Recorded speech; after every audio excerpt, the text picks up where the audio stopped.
दोनों का हंसी क्या लगा आइना एगो धुरपतिया गोबैत रहे एगो सुरता आइले कहल के हे बाबैया खबरदार बेकरिया से चता आबै छियो बाबैया पूछल के किया हो कहल के रात में हमर परनु ओहिना छुकैल के मरि गेल लेकिन धुरपत के छै मैथिली में रविंद्र महेंद्र से हो प्रयोग नहीं रहे जिमरे ते फूटी भर ठाकुर ओझा मिसर अरे वाह पाठक जी अपने सब चीज बड़ा ज्ञानी हम बा उल्लू पाठक ये धुरपत का चीज ऐसे मिलेगा तो हाथ नहीं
तू दोनों मिथिला विभूति और मिथिला रत्न छे ओना जगह महिला कलाकार वर्तमान में कई महीना कहिए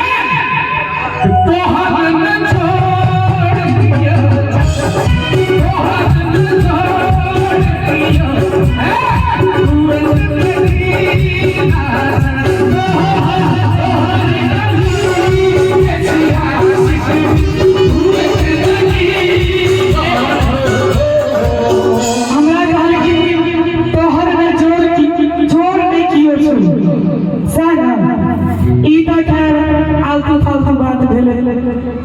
लेकिन पूरा विश्व में अगर कहल जाए मिथिला रत्न पंडित श्री कुंज बिहारी मिश्रा जी ना भूतो ना भविष्य एक जोरदार ताली बजा दियो।